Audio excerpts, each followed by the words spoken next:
शाम हो चुकी थी। 7 वर्षीय विवान अपनी दादी कमला जी के साथ हर शाम को मंदिर जाया करता था। वहां से वापस लौटते समय विवान आसपास बने बाजार को देखकर खुश हो रहा था। इस कारण से उसका ध्यान सामने सड़क पर था ही नहीं। इतने में वो पत्थर से टकराकर गिर गया।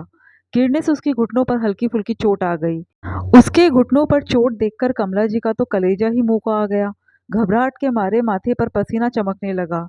उनकी आंखों में से आंसू बहने लगे। अपनी दादी को रोता हुआ देखकर विवान बोला, अरे दादी, आप रोती क्यों हो? हल्की फुल्की चोट ही तो है। अब ये तो छोटी मोटी बात है, क्योंकि गलती तो मेरी ही थी। मैं ही रोड पर देख नहीं रहा था। विवान की बात सुनकर कमला जी अपने आंसू पोंछकर हल्के से मुस्कुरा दी। पर अभी भी उनके चेहरे पर घबराहट थी। पता नहीं बहू कैसे रिएक्ट करेगी। जैसे तैसे अपनी घबराहट और विवान के साथ वे घर पे पहुंची। और आखिर वही हुआ जिसका उन्हें डर था।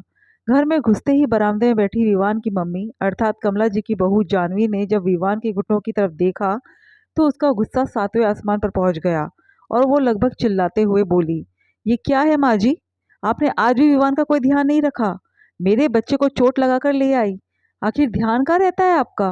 कितनी बार कहा है कि जब भी विवान को लेकर जाए तो उसका ध्यान रखिए, लेकिन नहीं, आप तो अपनी मौज मस्ती में लगी रहती है। लग गई होगी जरूर अपने किसी पड़ोसी या दोस्तों के साथ बातचीत करने में। गलती तो मेरी ही है जो मैंने उसे आपके साथ भेज दिया। अपनी बहू की बातें सुनकर कमला जी की आंखों में आंसू आ गए। वो इससे पहले कि कुछ कहती उनकी बहू ने दोबारा चिल्लाना शुरू कर दिया, अब ये अपने ये झूठे मूठे मगरमच्छ के आंसू बहाना बंद कीजिए। सब जानती हूँ मैं आपके ये नाटक। अपने आप को बेचारे और मुझे अत्याचारी साबित करने में लगी हुई हो। अब क्या दिखा रही हो आप दुनिया को? जानवी आसपास इकट्ठे हुए पड़ोसियों को देखते हुए बोली। आखिर बरामदे में खड़े होकर चिल्ला रही थी तो आसपास के लोग तो इकट्ठे होंगे ही। नहीं मम्मी, दादी की तो कोई गलती ही नहीं थी। वो तो मेरी गलती थी कि चुप कर। ज्यादा अपनी दादी का पक्ष लेने लग गया है। और आप मेरे बच्चे को भड़काना बंद कीजिए। रोटी हमारी कमाई की खाती हो और हमारे ही बच्चों को हमारे खिलाफ भड़काती हो।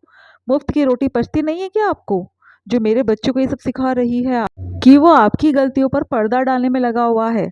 ऐसा कहकर वो विवान का हाथ पकड़कर उसे जबरदस्ती खींचते हुए अंदर ले गई। और कमला जी वही अपने आंसू बहाते रह गई। आस पड़ोसी भी उन्हें बड़ी बेचारगी की नजरों से देख रहे थे।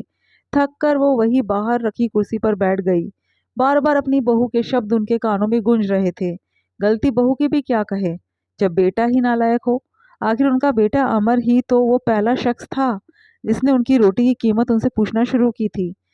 ये कहकर कि मेरी पत्नी सुबह से रात तक लगी रहती है और आप है कि बस मुफ्त की रोटियां तोड़ती रहती हो।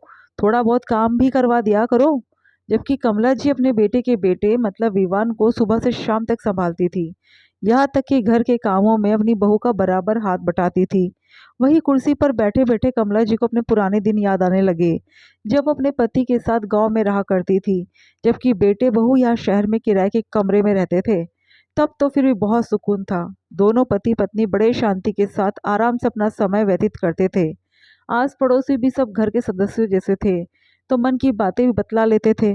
खर्चों की भी कोई परेशानी नहीं थी। उनके पति की पेंशन आती थी जिससे उन लोगों का काम चल जाता था। कभी बेटे के सामने खर्चों के लिए हाथ नहीं फैलाना पड़ा। लेकिन 5 महीने पहले कमला जी के पति की मृत्यु हो गई। 12वें तक तो जैसे तैसे अमर और जानी वहां गांव में रुके थे, पर उसके बाद अमर ने हाथ खड़े कर दिए कि वो बार बार गांव नहीं आ सकता। हालांकि कमला जी ने कहा भी था कि उन्हें कोई परेशानी नहीं है, वो गांव में अपने आस पड़ोसी के साथ रह लेगी। लेकिन अमर नहीं माना। कारण कि गांव का मकान बिक जाएगा तो शहर में अपना खुद का मकान खरीद लेगा। पर सीधे मुंह तो ये बात कह नहीं सकता था। इसलिए बहाना बनाया कि उसे माँ की चिंता होती है, इसलिए वो उन्हें अकेला छोड़ नहीं सकता। कमला जी भी उसकी बातों में आ गई। आखिर अमर था तो उनका इकलौता बेटा ही, और उससे पहले अमर और जानवी ने कभी भी उनके साथ गलत व्यवहार किया ही नहीं। उसके बाद बार बार गांव न आने की समस्या का समाधान ये निकला कि गांव का मकान बेचकर शहर में एक छोटा सा मकान ले लिया। जब कमला जी ने मकान बेचकर शहर में मकान लिया था, तब गांव के लोगों ने खूब कहा था कि मकान अपने नाम पर लेना। पर जब उन्होंने अमर से इस बारे में बात की तो अमर नाराज हो गया। माँ, आपको मुझ पर भरोसा नहीं है क्या? मैं आपका इकलौता बेटा हूँ, लेकिन मुझसे ज्यादा आपको अपने पड़ोसियों की बात पे भरोसा है। मतलब वो लोग मुझसे ज्यादा जरूरी हो गए। और फिर 2 दिन तक उनसे बात भी नहीं की। पर फिर कमला जी ने ये सोचकर मकान बेटे के नाम पर ले लिया कि अब मकान उनके नाम पर हो या बेटे के नाम पर, क्या फर्क पड़ता है। उन्हें तो सिर्फ 2 वक्त की रोटी ही तो खानी है। लेकिन अब उसी मकान में कमला जी से उनकी रोटी की कीमत पूछी जाने लगी। हर रोज अपने स्वाभिमान के टुकड़े होते देखकर कमला जी का दिल बार बार रोता, पर उन्हें इसका कोई समाधान नजर नहीं आता। कोई और बेटा या बेटी भी नहीं थे जिनके पास वो चली जाए। प्रॉपर्टी के नाम पर सिर्फ एक मकान बचा था जो भी बेटे के नाम से ले लिया। अब उस पर मालिकाना हक कैसे जताए? बस ले देकर पेंशन ही आती थी जो भी बेटे बहू रख लेते थे। पर जब इस बार पेंशन आई तो कमला जी ने उसे अपने बेटे बहू को न देकर अपने पास ही रख लिया।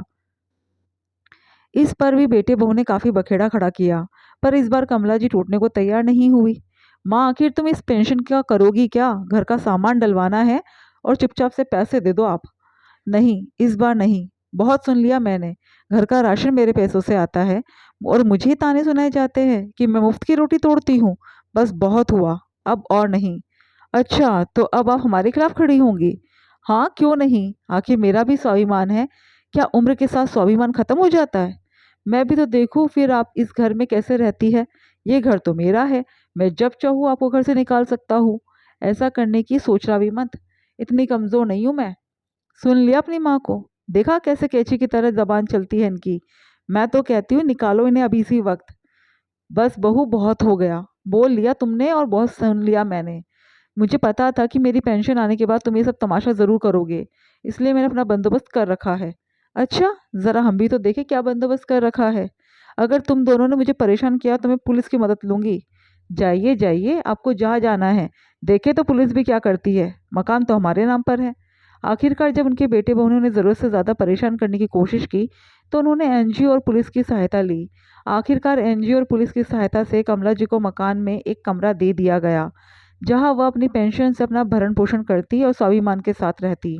साथ ही साथ उनके बेटे बहू को ताकीद कर दिया गया कि अगर वो दोबारा उन्हें परेशान करते हुए पाए गए तो उनके खिलाफ एक्शन लिया जाएगा।